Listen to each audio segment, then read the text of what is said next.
Hello everyone, कैसे हैं आप? आपका आपके YouTube channel Digvijay commerce classes पर एक बार फिर से स्वागत है। हम आपके लिए अपने इस YouTube channel Digvijay commerce classes पर बीकॉम के सिलेबस के कंपलसरी सब्जेक्ट इनकम टैक्स की पूरी एक सीरीज लेके आ रहे हैं, जिसमें आपको एक तरफ से हर एक रूल और उनके प्रैक्टिकली क्वेश्चन 1 बाय 1 डिफाइन किए जाते हैं। आप हमसे जुड़कर अपने कॉमर्स की पढ़ाई एक प्रॉपर वे में पूरी कर सकते हैं। जैसी पढ़ाई आप पाना चाहते हैं, यहाँ बिल्कुल वैसी ही पढ़ाई आपको अवेलेबल कराई जाती है। हम आपकी पढ़ाई का वो नज़रिया, वो अंदाज लेके आते हैं जो आप ऑफलाइन पढ़ाई या क्लासरूम पढ़ाई में पाते थे। हम उन्हीं विशेषताओं को समेटे हुए ये ऑनलाइन क्लासेस आप तक पहुंचाते हैं। तो प्यारे दोस्तों, अगर आप अपने घर बैठे अपनी एग्ज़ाम प्रिपरेशन अपनी शर्तों पर करना चाहते हैं, तो आइए, दिग्विजय कॉमर्स क्लासेस आपके लिए ये वो मौका लेके आ रहा है। अगर आप हमसे नए जुड़ रहे हैं तो सबसे पहले हमारे इस YouTube channel Digvijay commerce classes को सब्सक्राइब करिए, शेयर करिए, बेल आइकन दबाइए, ताकि आपको हमारे लेटेस्ट वीडियोज़ के अपडेट मिल सकें। आप हमसे पेड क्लास भी ले सकते हैं। पेड क्लास पाने के लिए आप हमारे व्हाट्सएप नंबर पर व्हाट्सएप करिए, मैसेज करिए, आपको पेड क्लास की पूरी जानकारी दे दी जाएगी, जिसमें आप बहुत थोड़े से शुल्क का भुगतान करके हमसे एक रेगुलर क्लास पाते हैं। PDF मिलेगा, डाउट सेशन रखा जाएगा, क्वेश्चन पेपर सॉल्व कराए जाएंगे। तो ये सब कुछ पाने के लिए आप हमसे पेड क्लास ले सकते हैं।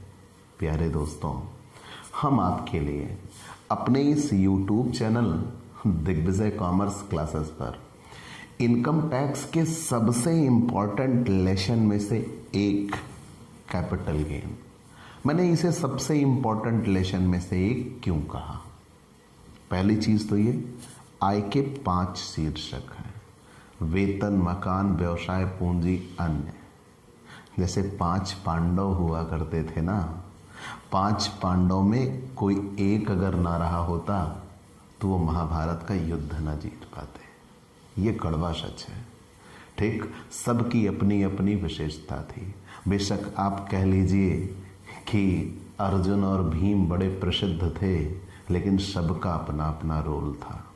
उन पांचों के एक साथ होने के बाद ही वो किसी युद्ध को जीत सकते थे। बिल्कुल वैसा ही इनकम टैक्स के लिए ये 5 हेड हैं।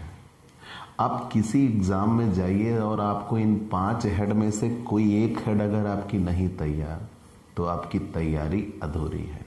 फिर आप इनकम टैक्स में कुछ भी ना कर पाएंगे, पहली चीज़। दूसरी चीज़ ये है कि जैसे वेतन, अप्रॉक्स मैंने जब वेतन से आया आपको पढ़ाया, उसके लिए 42 वीडियोज़ में वो मैंने कवर किया हुआ है। वो ये बताता है कि वो कितना बड़ा लेसन है। हाल फिलहाल उससे नंबर भी आते हैं, ज़्यादा नंबर में आते हैं, मानता हूँ, लेकिन उसमें मेहनत भी उतनी ही ज़्यादा है। फिर ऐसे ही आप बिजनेस प्रोफेशन की बात कर लीजिए, हाउस प्रॉपर्टी की बात कर लीजिए, तो सबसे कम रूल, और इसमें थोड़े से रूल, एक लाइन के, एक अक्षर के रूल आते हैं, ट्रिकी होते हैं, थोड़े से घुमाते हैं आपको बस। तो सबसे कम एफर्ट में सबसे ज़्यादा नंबर आपको दिला सकता है वो ये लेसन है पूंजी लाभ, कैपिटल गेन। और कैपिटल गेन से पिछले कुछ वर्षों में टैक्टिस ये रही है कि थ्योरेटिकल पार्ट ज़्यादा आता है। न्यूमेरिकल हिस्से भी इसके आते हैं, एक क्वेश्चन न्यूमेरिकल, बाकी थ्योरी आ जाती है। और इसकी थ्योरी 2 ही 3 बनती हैं। जैसे पूंजी लाभ किसे कहते हैं, वो मैं आपको बता चुका हूँ। पूंजी संपत्ति क्या है, वो मैं आपको बता चुका हूँ। पूंजी लाभ कितने प्रकार का होता है और पूंजी लाभ की गणना की कैसे जाती है। पूंजी संपत्तियों का हस्तांतरण क्या है, तो बेसिकली यहाँ ये है कि पूंजी संपत्ति किसे कहेंगे, फिर पूंजी संपत्ति का हस्तांतरण क्या है, और फिर पूंजी लाभ क्या होता है, पूंजी लाभ की गणना कैसे की जाएगी, और पूंजी लाभ के कितने प्रकार जानने हैं, 2। ये हम बता चुके थे। और कल की हमारी क्लास में आपने जाना कर मुक्त पूंजी लाभ किसे कहते हैं। मतलब वो हिस्सा कि बेसिकली क्या जितना हम पूंजी लाभ से पाएंगे पूरे हिस्से पर कर देंगे, क्या ऐसा भी कुछ भाग मिलेगा पूंजी लाभ में जिस पे हमें कर नहीं देना होगा। वो हमने धारा 54 के अंतर्गत पढ़ा कि अगर कोई एक व्यक्ति है या हिंदू अविभाजित परिवार और उसके पास कोई रहने का मकान है और वो रहने के मकान को बेच के एक नया रहने का मकान खरीदे तो उसको मिलने वाला पूंजी लाभ करमुक्त होता है। हमने उसके संदर्भ में करमुक्ति जाना। धारा 54 हमने ये जाना कि अगर किसी व्यक्ति के पास शहरी क्षेत्र में कोई कृषि भूमि है और वो कृषि भूमि बेचकर कोई नई कृषि भूमि खरीदता है तब उसे छूट मिलेगी। धारा 54B हमने ये जाना कि अगर हमारे पास कोई उद्योग है और उस उद्योग को सरकार ने अनिवार्यतया अधिग्रहण कर लिया और जब सरकार ने अनिवार्यतया अधिग्रहण कर लिया उसके बाद हम अपने उद्योग को किसी नए स्थान पर लेकर जा रहे हैं, वहाँ पे हमने जब नया ज़मीन खरीदी, नया मकान बनवाया और नया उद्योग वहाँ पे स्थापित कर दिया, उसकी हमें छूट मिलेगी। धारा 54D और फिर हमने ये जाना कि अगर हमारे पास कोई दीर्घकालीन पूंजी संपत्ति है उसको बेच के हम बॉन्ड्स खरीदते हैं तो हमें उसकी छूट मिलेगी। धारा 54EC ये करमुक्त पूंजी लाभ हमने आपको पढ़ा दिए थे और विधिवत एक एक अक्षरशः मैंने आपके लिए क्लियर कर दिया था। आज उन्हीं नियमों को समेटे हुए हम प्रैक्टिकल क्वेश्चन आपके लिए लेके आ रहे हैं। मतलब वो जो कल के रूल आपके लिए थे ना, वो आज ताबूत में आखिरी कील ठोकना है हमें उसे प्रैक्टिकल क्वेश्चन का अमली जामा पहनाना है। तो आइए दोस्तों, साथ आपका ये दिग्विजय सिंह आपके लिए वो क्वेश्चन लेके आ रहा है जो एग्ज़ाम के नज़रिए से सबसे इम्पॉर्टेंट हैं इस लेसन के, कैपिटल गेन। और सही मायनों में यहीं से एक परफेक्ट क्वेश्चन की शुरुआत होती है इनकम टैक्स के लिए। ठीक, हाल फिलहाल सारे क्वेश्चन इंपॉर्टेंट हैं, वो अलग बात होती है, लेकिन एग्ज़ाम के नज़रिए से अगर मैं 15 नंबर के क्वेश्चन की बात करूं तो यहाँ से क्वेश्चन सही मायने में परफेक्ट क्वेश्चन स्टार्ट होते हैं क्योंकि यहाँ से एग्जामिशन भी आ चुकी है। ठीक, तो चलिए इलस्ट्रेशन 15। और इलस्ट्रेशन मैं क्यों बताता हूँ आपको, मैंने बार बार क्लियर किया हुआ है कि ये H.C. मेहरोत्रा की book the most important book for income tax preparation, क्योंकि मैक्सिमम कॉलेजेस और यूनिवर्सिटी में प्रेफर की जाने वाली ये बुक है। ऑल ओवर इंडिया के छात्र मुझसे जुड़े हुए हैं और सब ने यही बुक उनके यूनिवर्सिटीज़ में पाई हुई है। ठीक, तो ये किताब सबसे सुपीरियर किताबों में से एक है। और दूसरी चीज़ ये है कि जब पेपर बनता है तो इसी किताब से अमूमन पेपर बनता है और इसके एग्जाम्पल ही क्वेश्चन आते रहे हैं एग्ज़ाम में, इसीलिए हमने उसको प्रेफर किया हुआ है। तो चलिए इलस्ट्रेशन 15। मिस्टर पी का आगरा में एक रिहायशी मकान है जो उसने मई 2009 में 2,96,000 रुपये का प्राप्त किया था। 18 अगस्त 2019 को उसने यह मकान 35 लाख रुपए में बेच दिया।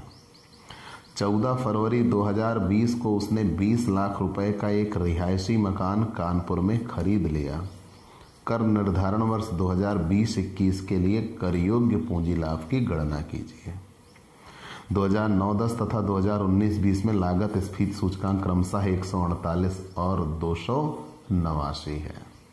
अगर आप पीछे पढ़े हों या आपके पास पुरानी किताबें हों तो वहाँ 1981 को आधार माना जाता था, लेकिन अब पिछले 2 वर्षों से पूंजी लाभ में किसको आधार माना गया है? 2001 को आधार माना गया है। तो सही मायनों में पूंजी लाभ ही एक ऐसा लेसन है जो इनकम टैक्स के लिए पूरी तरह से बदल चुका है। ठीक, खैर आपको उसकी ज़रूरत नहीं है, आप 1 साल से जुड़े हुए व्यक्ति हैं तो आप 1 साल की ही बात मानिए। ठीक, हम आते हैं इलस्ट्रेशन 15।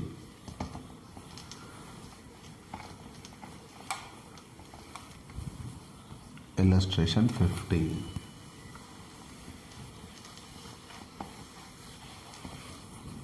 हमें कैपिटल गेन निकालना है ना, कैपिटल गेन। इलस्ट्रेशन 15 तो कंपुटेशन ऑफ कैपिटल गेन।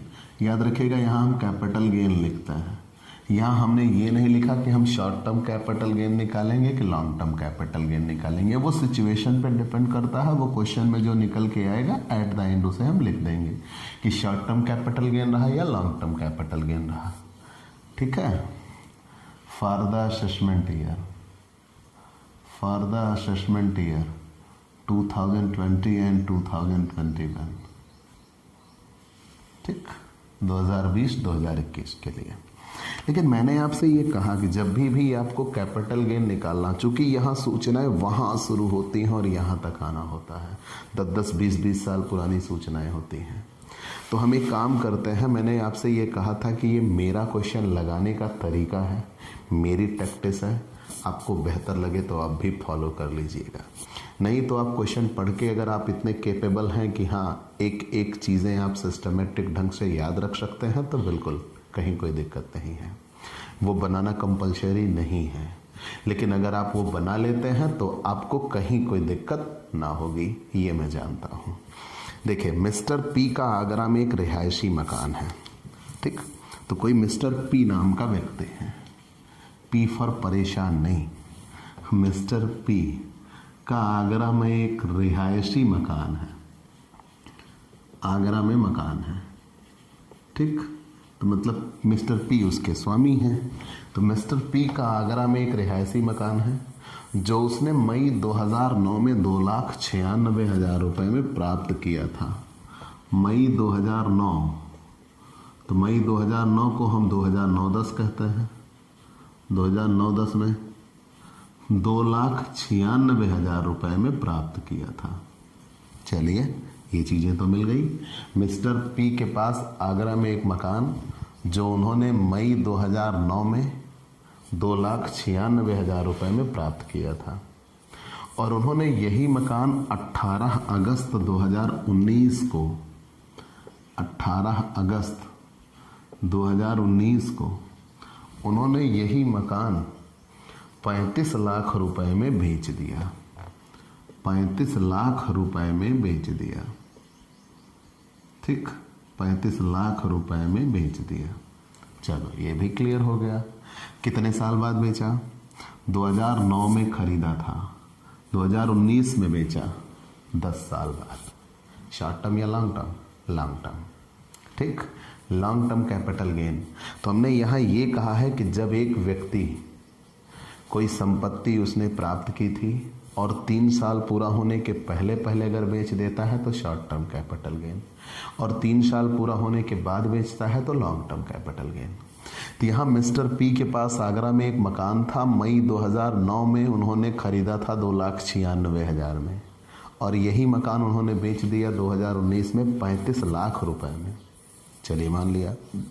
और जस्ट आगे ये कहा गया, मकान बेचने के बाद 14 फरवरी 2020, वैलेंटाइन डे के दिन भाई, 14 फरवरी 2020 को 20 लाख रुपए का एक रिहायशी मकान,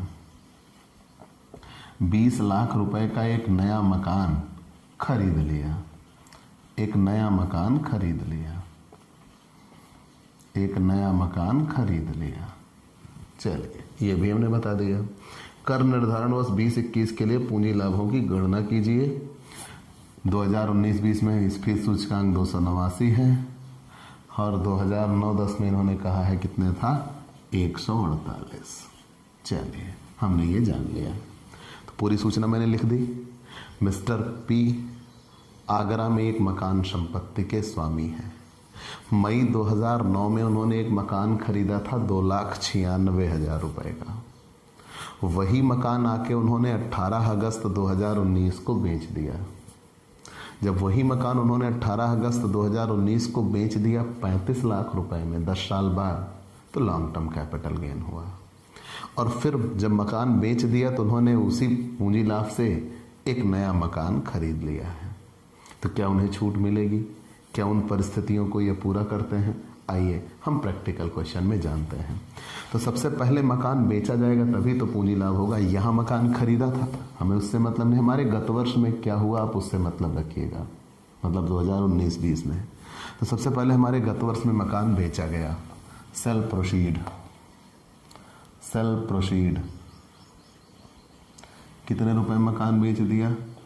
35 लाख रुपए में मकान बेच दिया। कहीं कोई दिक्कत? विक्रय के संदर्भ में कोई खर्च तो नहीं हुआ है, नहीं तो वो घट जाता। अब जब मकान बेच दिया तो शॉर्ट टर्म कैपिटल गेन या लॉन्ग टर्म कैपिटल गेन?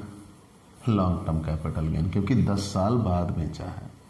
जो मकान उन्होंने 2009 में खरीदा था वही मकान उन्होंने 2019 में बेचा है, मतलब 10 साल बाद बेचा है। तो जब लॉन्ग टर्म कैपिटल गेन हो तो indexed cost of acquisition, indexed cost of acquisition, पाने की सूचकांक लागत, पाने की सूचकांक लागत। इंडेक्स्ड शब्द क्या है? मैंने बताया था कि उस जमाने में हुए खर्च को इस जमाने के खर्च में कन्वर्ट कर देते हैं, मतलब उसकी महंगाई के आधार पे। तो इंडेक्स्ड कास्ट ऑफ एक्विजिशन, तो पहले कास्ट ऑफ एक्विजिशन, पाने की लागत क्या है? जो मकान इन्होंने बेचा 2019 में वही मकान पाया था 2009 में, और कितने रुपए में पाया था? 2,96,000 रुपये में पाया था। गुणे 289 बटे उस वर्ष का स्फीति सूचकांक कितना था? 148।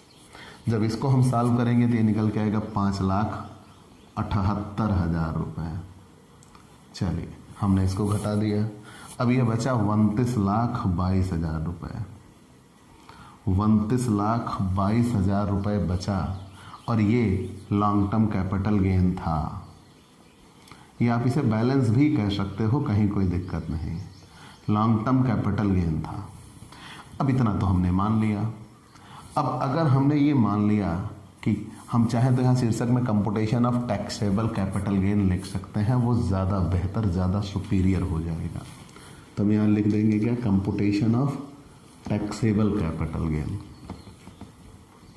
Computation of taxable capital gain.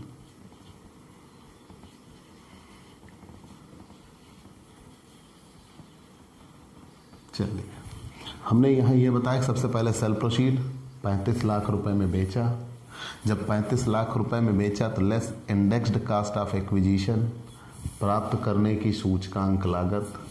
जब प्राप्त करने की सूचकांक लागत की बात आई तो प्राप्त करने की लागत 2,96,000, सूचकांक लागत कन्वर्ट किया, गत वर्ष के स्फीति सूचकांक से गुणा किया, और जिस वर्ष में प्राप्त किया गया था उस वर्ष के स्फीति सूचकांक से भाग किया, घटा दिया, तो 29,22,000 रुपये कैपिटल गेन निकल के आ रहा है।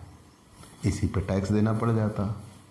लेकिन अब मैंने ये कहा था कि अगर किसी व्यक्ति के पास कोई मकान है और पिछले 2 वर्षों से अधिक समय से उसके पास है, और अगर उसने व्यक्ति या हिंदू अविभाजित परिवार, अगर किसी व्यक्ति या हिंदू अविभाजित परिवार के पास कोई मकान है और पिछले 2 वर्षों से अधिक समय से उसके पास है और वो उस मकान को बेच रहा है, तो उस मकान के विक्रय पर जो पूंजी लाभ होगा उसमें से जिस दिन मकान बेचा उसके 1 साल पहले या 2 साल बाद तक में अगर कोई नया मकान खरीद लेता है तो उसे छूट मिल जाएगी, या जिस दिन उसने मकान बेचा उसके आगे के 3 साल में नया मकान बनवा लेता है तो उसे छूट मिल जाएगी। कितने की? जितने में वो नया मकान खरीदता है या बनवाता है। तो यहाँ इन्होंने बेचा है 18 अगस्त 2019 को और 14 फरवरी 2020 को, 6 महीने के आसपास, अगस्त, सितंबर, अक्टूबर, नवंबर, दिसंबर, जनवरी, फरवरी, एग्जैक्टली 6 महीने के भीतर में ही इन्होंने नया मकान खरीद लिया। तो 2 साल पूरा होने के पहले पहले इन्होंने नया मकान खरीद लिया तो इन्हें छूट मिलेगी, लेस एग्जम्पशन। क्लियर है ना कि अगर हमें पूंजी लाभ हुआ और उस पूंजी लाभ में से अगर कोई नया मकान खरीद लिया गया तो हमें उसकी छूट मिल जाती है, तो लेस एग्जम्पशन अंडर सेक्शन 54 धारा 54। तो कॉस्ट ऑफ न्यू हाउस, नए मकान की लागत, कॉस्ट ऑफ न्यू हाउस, नया मकान इन्होंने कितने रुपए का खरीद लिया है? 20 लाख रुपए का नया मकान खरीद लिया। जब 20 लाख रुपए का नया मकान खरीद लिया तो उसकी छूट मिल गई। बचा कितने रुपए? 9,22,000 taxable capital gain, taxable capital gain. Clear? ऐसे ही क्वेश्चन सॉल्व होगा। मतलब ये एक परफेक्ट क्वेश्चन है आपके लिए। ऐसे ही क्वेश्चन एग्जाम में आते हैं। सबसे पहले पूंजी लाभ की गणना हम कर लेंगे। यहाँ तक तो पुराना नियम था। सबसे पहले सामान बेचा, उस सामान को पाने की सूचकांक लागत घटा दिया तो लॉन्ग टर्म कैपिटल गेन आया। लेकिन जब लॉन्ग टर्म कैपिटल गेन आ गया तो उस लॉन्ग टर्म कैपिटल गेन में से नया मकान जब खरीदा है तो जितने रुपए में नया मकान खरीदा हमें उसकी छूट मिल जाएगी, बशर्ते वो निर्धारित समय सीमा के भीतर खरीदा हो। जो बचा वही टैक्सेबल कैपिटल गेन होगा। क्लियर? अब हम अगले प्रैक्टिकल क्वेश्चन पे चलेंगे, उदाहरण 16। चलिए पहले हम ये क्लियर कर लेते हैं। जब हम ये चीज़ें क्लियर कर चुके होंगे तब हमें अगला क्वेश्चन लगाने में और बेहतरी महसूस होगी। ठीक, एक एक करके हम क्लियर करते हुए आपके लिए चलते हैं। चलिए 2-3 क्वेश्चन हम आपके लिए लगाते हैं, 1-2 आपके लिए छोड़ देते हैं, वो आप सॉल्व करिएगा। ठीक, जब हम दोनों मिलकर सॉल्व करेंगे तो जल्दी सॉल्व होगा और बेहतर सॉल्व होगा। क्योंकि मैं आपके लिए 100 क्वेश्चन हल करूं, लेकिन आप अगर एक नहीं हल करते तो आपको नहीं आएगा। ठीक,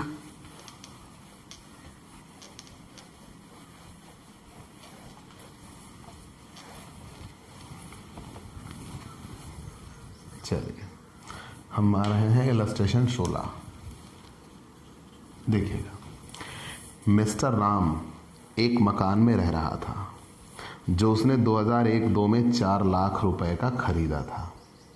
2001-2 में यह मकान सरकार द्वारा जुलाई 2019 में अधिग्रहित कर लिया गया। इसे भी हस्तांतरण माना जाता है 19 साल बाद, और 25 लाख रुपए की उसे क्षतिपूर्ति चुका दी।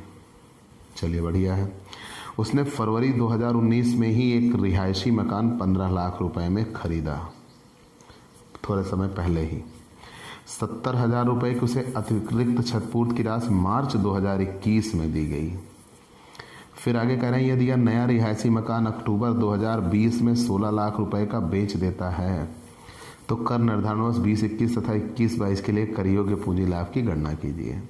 लागत स्फीति सूचकांक 2001-2 के लिए 100 तथा 2019-20 के लिए 289 थी। बढ़िया क्वेश्चन है, बहुत बढ़िया क्वेश्चन है। देखिएगा, मिस्टर राम, ठीक, मिस्टर राम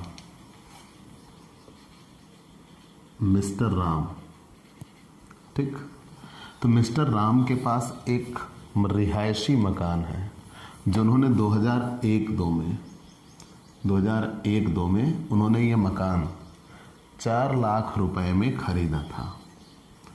4 लाख रुपए में खरीदा था।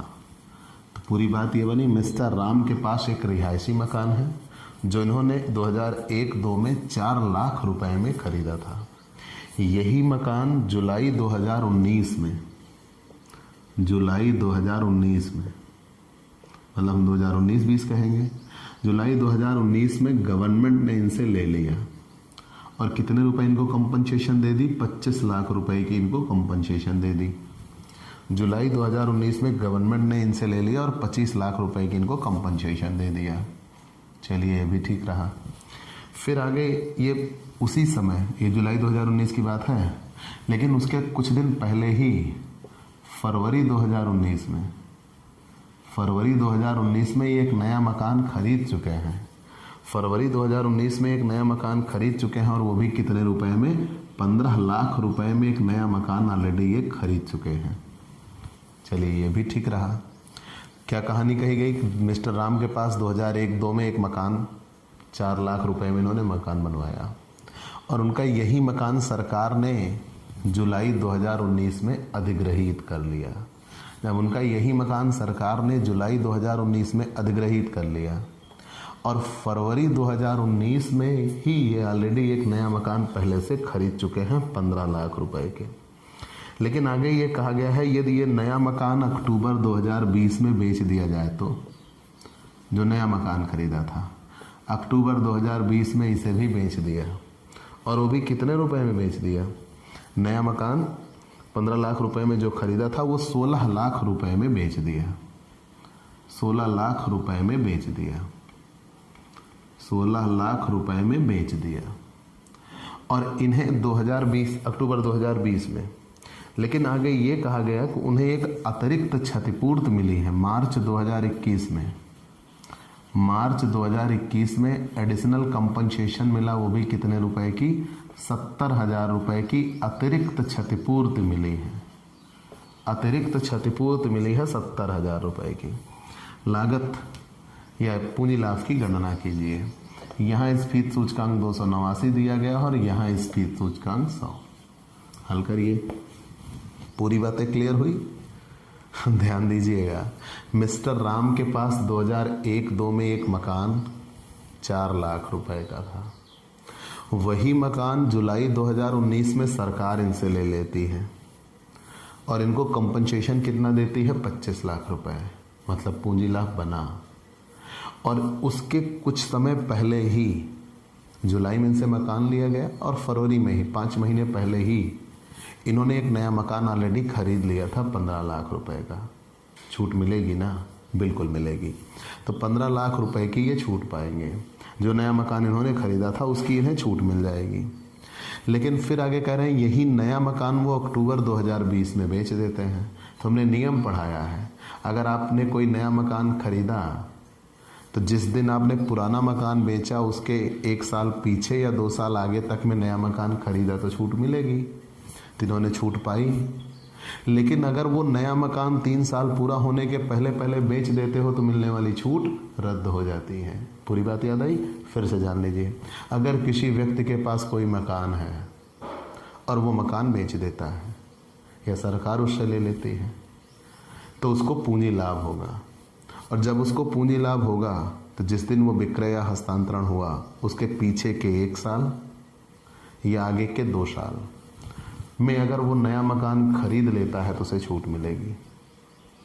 उसे छूट मिलेगी। अगर वो उसके पीछे के 1 साल आगे के 2 साल में नया मकान खरीद रहा है तब छूट मिलेगी। अगर वो नया मकान बनवाना चाहे तो जिस दिन उसने बेचा पुराना मकान उसके आगे के 3 साल में नया मकान बनवा ले तब छूट मिलेगी। तो यहाँ इन्होंने जिस दिन बेचा उसके पीछे के 5 महीने में ही नया मकान खरीदा था, इसलिए इन्हें छूट मिलेगी। और अगर वो नया मकान जो खरीदा जा रहा है या बनवाया जा रहा है 3 साल पूरा होने के पहले पहले बेच दिया जाता है तो मिलने वाली छूट रद्द हो जाती है। ये इतना नियम है। उसी नियम का एक प्रैक्टिकल क्वेश्चन। तो सबसे पहले टैक्सेबल कैपिटल गेन हमें निकालना है 2020-21 के लिए। कंपनसेशन रिसीव्ड, कंपनसेशन रिसीव्ड, सरकार ने इनको क्षतिपूर्ति दिया है। कितने रुपए? 25 लाख। अब लेस शॉर्ट टर्म या लॉन्ग टर्म? शॉर्ट टर्म या लॉन्ग टर्म? तो इनके लिए तो ये लॉन्ग टर्म होगा क्योंकि 2001-2 में खरीदा था, 2019-20 में सरकार ने ले लिया। Less indexed cost of acquisition, indexed cost of acquisition, पाने की सूचकांक लागत। Indexed cost of acquisition, indexed cost of acquisition तो पाने की लागत कितने रुपए थी? 4 लाख गुणे 289/100। ठीक, तो 4 लाख गुणे 289/100, 4 लाख गुणे 289/100, 11,56,000। तो 11,56,000 घटा दिया 25 लाख में से 13,44,000, 13,44,000 बचा। अब ये तो कैपिटल गेन है, long term capital gain, long term capital gain. अब ये नया मकान खरीद रहे हैं तो जब नया मकान खरीद रहे हैं तो इन्हें छूट मिलेगी। तो less exemption under section 54, exemption under section 54। नया मकान अगर वो खरीद रहा है तो उस नए मकान के खरीदने के लिए उसको छूट मिलेगी। लेकिन मैंने ये समय सीमा बताया ना कि जिस दिन पुराना मकान बिके उसके पीछे के 1 साल या आगे के 2 साल में वो नया मकान खरीद लिया जाए तभी छूट मिलेगी, नहीं तो छूट नहीं मिलेगी। तो इन्होंने नया मकान खरीद लिया है फरवरी 2019 में ही। तो जब फरवरी 2019 में ही खरीद लिया है, cost of new house, cost of new house, cost of new house purchased in February, purchased in February 2019, फरवरी 2019 में ही खरीद लिया है नया मकान। कितने रुपए का? 15 लाख का। लेकिन अब यहाँ मुद्दा ये बना कि केवल पूंजी लाभ 13,44,000 है और इन्हें छूट कितने की मिल सकती है? 15 लाख। तो सरकार इनको 15 लाख की छूट नहीं, पूरे 13,44,000 की इनको छूट दे देगी, क्योंकि भैया जितना आप कमाए हो पूरा आपकी छूट, आपको कोई भी कर नहीं देना, आपको कोई भी कर नहीं देना।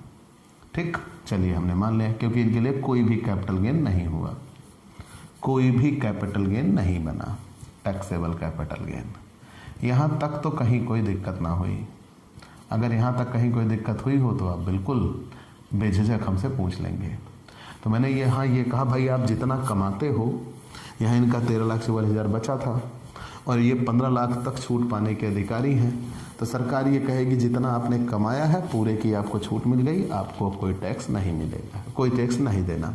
लेकिन इनकी कुछ और छूट बच रही थी ना, क्या वो भविष्य में उस छूट को पाएंगे? नहीं पाएंगे। ठीक, याद रखिएगा। चलिए आगे बढ़ते हैं। अब ये क्वेश्चन तो 2020-21 के लिए यहाँ पे रोक दिया गया। Computation of taxable capital gain, computation of taxable capital gain for the assessment year 2021-2022। ठीक, 2021-22 के लिए हमें सॉल्व करना है। तो यही मकान जो इन्होंने खरीदा था, नया मकान, अक्टूबर 2020 में बेच दिया, मतलब 20-21 में बेच दिया। अब अगर अक्टूबर 2020 में बेच दिया मतलब 20-21 में बेच दिया, तो जो मकान खरीदा फरवरी 2019 में अक्टूबर 2020 में बेच दिया, मतलब 3 साल पूरा होने के पहले पहले बेच दिया। अब अगर 3 साल पूरा होने के पहले पहले बेच दिया तो selling price of new house, नया मकान इन्होंने 3 साल पूरा होने के पहले पहले बेच दिया, और कितने रुपए में बेच दिया? 16 लाख रुपए में बेच दिया। तो नियम आपने ये पढ़ा है कि जो मिलने वाली छूट होती है वो रद्द हो जाती है, यही पढ़े हैं ना, मिलने वाली छूट रद्द हो जाती है। अब यही यहाँ विशेष बात है। अब याद रखिएगा ये नियम कैसे बनेगा। तो नियम ये कहता है कि अगर आप कोई मकान खरीदते हो और कोई मकान बेचते हो, तो जितने में आपने मकान बेचा उसमें से जितने में आपने मकान खरीदा था वो घटा दिया जाता है, यहाँ भी घटाया जाएगा। लेकिन चूंकि इसके संदर्भ में आप पहले ही छूट ले चुके हो तो वही छूट रद्द होगी। प्लस कॉस्ट ऑफ एक्विजिशन, और यहाँ सूचकांक लागत नहीं, पूरा पूरा घटेगा कॉस्ट ऑफ एक्विजिशन, क्योंकि 3 साल के अंदर आपने बेच दिया है। तो जब 3 साल के अंदर बेच दिया तो इंडेक्स्ड कास्ट नहीं घटता। अब कितने की छूट मिलेगी? तो आपने नया मकान 15 लाख रुपए में खरीदा था, तो आप 15 लाख तक छूट पाने के अधिकारी हो, यही बात है ना। फिर से जान लीजिए, आपने एक मकान 15 लाख रुपए में खरीदा और वही मकान कितने में बेच दिया? 16 लाख में बेच दिया। तो 16 लाख में बेच दिया तो 16 लाख में आपने बेचा, पूंजी लाभ बन रहा है। लेकिन इसे पाने के लिए आपने कितने रुपए खर्च किया था? 15 लाख। तो 15 लाख की आप छूट मांगेंगे। अब यहाँ इनकम टैक्स डिपार्टमेंट ये कहेगा इसी मकान के संदर्भ में पीछे मैं आपको छूट दे चुका हूँ, वो भी कितने रुपए की? 13,44,000 की छूट दे चुके हैं पहले ही। तो जब 13,44,000 की छूट दे चुके हैं तो वो 13,44,000 घट जाएगा, तो केवल बचेगा 1,56,000, आपको वही उतनी छूट दे दी जाएगी, 1,56,000। और 1,56,000 छूट देने के बाद बचेंगे 14,44,000, उस पर आपको टैक्स देना होगा। तो यही नियम है कि अगर नया मकान 3 साल पूरा होने के पहले पहले बेच दिया जाता है तो पूर्व में मिलने वाली छूट रद्द कर दी जाती है। छूट रद्द हो गई। अब उसके बाद इनको एडिशनल कंपनसेशन मिला है, अतिरिक्त क्षतिपूर्ति मिली है, एडिशनल कंपनसेशन।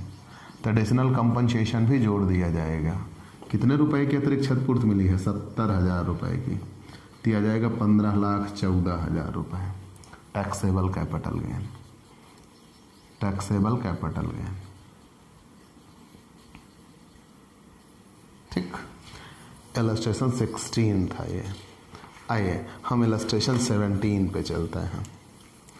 तो ये एक बेहतर क्वेश्चन आपके लिए था, स्क्रीनशॉट ले लीजिएगा। चलिए,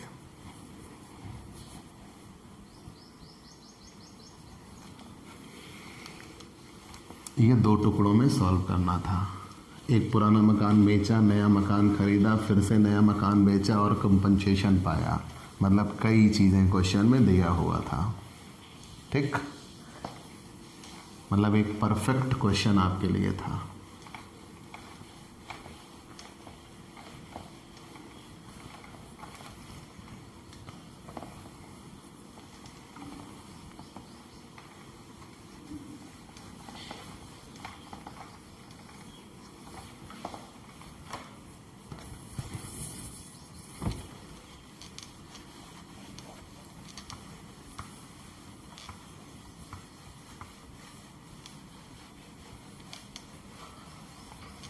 चलिए हम आते हैं इलस्ट्रेशन 17। इलस्ट्रेशन 17 यहाँ ये कहा गया, श्री शर्मा अपना मंगलुरु में रहने का मकान 24 अगस्त 2019 को 55 लाख रुपए में बेच देता है तथा हस्तांतरण के संबंध में 1 लाख रुपए व्यय किया।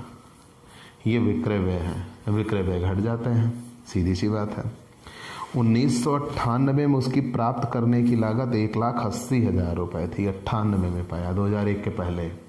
तो मैंने ये कहा कि अगर कोई संपत्ति 2001 के पहले पाई गई हो तो हम देखते हैं 2001 को उसका बाजार मूल्य कितना था, तथा 1 अप्रैल 2001 को उसका उचित बाजार मूल्य 8 लाख रुपए था। 16 जनवरी 2020 को उसने 20 लाख रुपए पूंजी लाभ जमा योजना में जमा किया। लागत स्फीति सूचकांक के लिए 100 था 2001-2 में, 2019-20 में 289। सवाल सॉल्व करिए, बहुत ही आसान क्वेश्चन। सबसे पहले ये देखिए उन्होंने मकान पाया कब था। 1998 में एक मकान 1,80,000 का, 1998 में एक मकान 1,80,000 रुपये में उन्होंने पाया था। यही मकान अगर उन्होंने 1 अप्रैल 2001 को खरीदा होता तो 1 अप्रैल 2001 को उसका बाजार मूल्य कितने रुपए था? 8 लाख रुपए था। और यही मकान आके उन्होंने बेचा कितने रुपए में है? 24 अगस्त 2019 को 55 लाख रुपए में बेच दिया। और 55 लाख रुपए में बेचा और 1 लाख रुपए बिक्री व्यय किया, बिक्री व्यय किया। ठीक, और जो पैसे बच रहे थे उस पैसे में से 16 जनवरी 2020 को 16 जनवरी 2020 को कैपिटल गेन अकाउंट स्कीम में जमा कर दिए।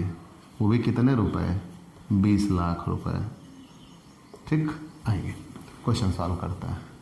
यहाँ स्फीति सूचकांक 289 है और यहाँ स्फीति सूचकांक 100।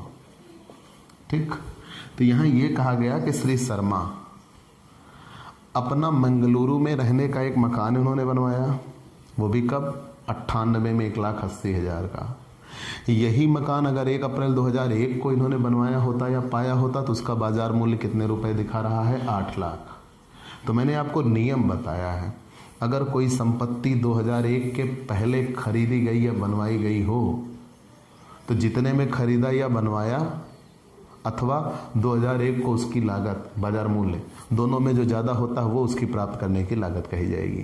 तो यहाँ 1998 में उसकी लागत 1,80,000 थी और 2001 में 8 लाख। तो कितना माना जाएगा? 8 लाख, दोनों में जो ज़्यादा हो। चलिए हमने ये जान लिया। तो मतलब 2001 में वो मकान 8 लाख का था, वही मकान 24 अगस्त 2019 में 55 लाख रुपए में बेच दिया गया। Long term capital gain.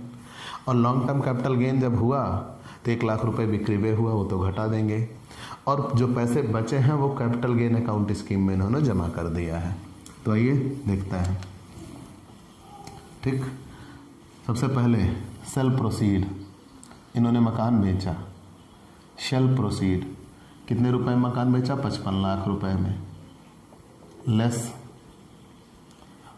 Less cell expense, विक्रय व्यय हुआ है। तो अगर विक्रय व्यय हुआ है तो विक्रय व्यय घटा दिया जाता है। कितने रुपए विक्रय व्यय हुआ है? 1 लाख। तो मतलब ये 54 लाख रुपए नेट सेल आया। 54 लाख रुपए आया नेट सेल। इन्होंने सबसे पहले सेल प्रोसीड 55 लाख रुपए में ये मकान बेचा।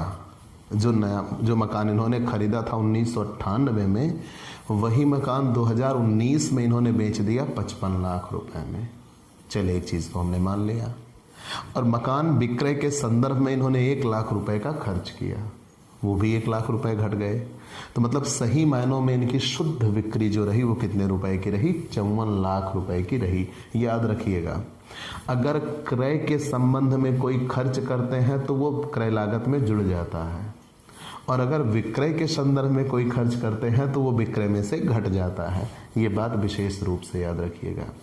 क्रय के संदर्भ में कोई चीज खर्च करते हैं तो वो उसमें जुड़ जाता है, और विक्रय के संदर्भ में कोई चीज खर्च करते हैं तो वो उसमें से घट जाता है।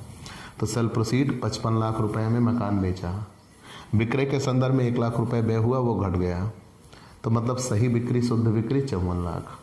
अब पाने की लागत less indexed cost of acquisition, indexed cost of acquisition, पाने की सूचकांक लागत,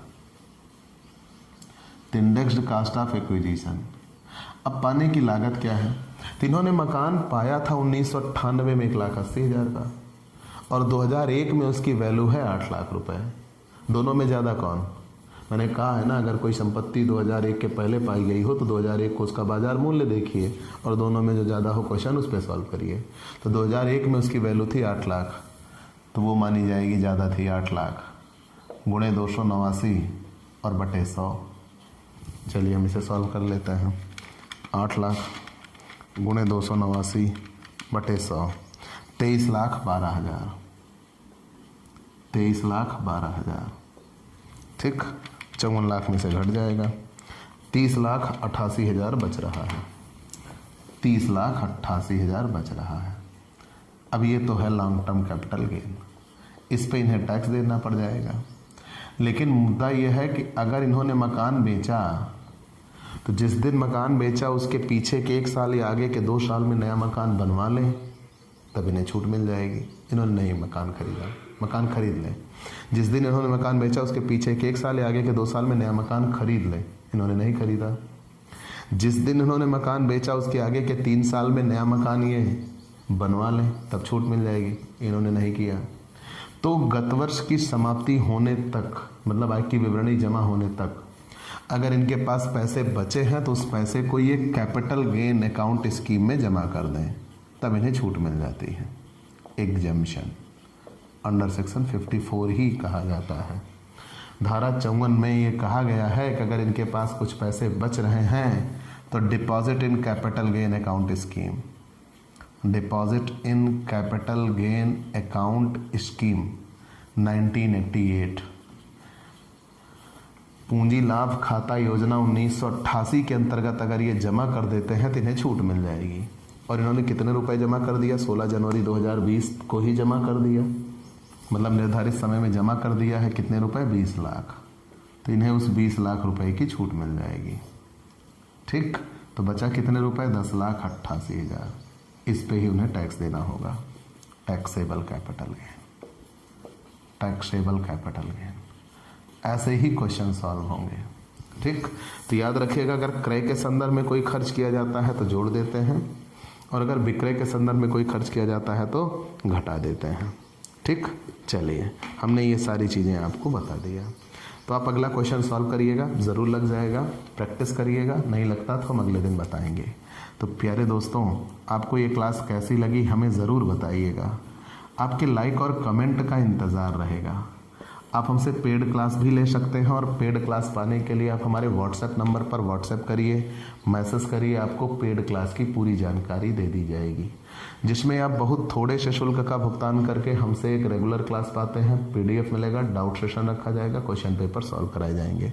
तो ये सब कुछ पाने के लिए आप हमसे पेड क्लास ले सकते हैं। और स्पेशली अगर आप हमसे नए जुड़ रहे हैं तो सबसे पहले हमारे इस YouTube channel Digvijay commerce classes को सब्सक्राइब करिए, शेयर करिए, बेल आइकन दबाइए, ताकि आपको हमारे लेटेस्ट वीडियोज के अपडेट मिल सकें। तो आज की क्लास में इतना ही, अगले दिन नए टॉपिक के साथ फिर मुलाकात होगी। चलते हैं दोस्तों, बाय बाय दोस्तों।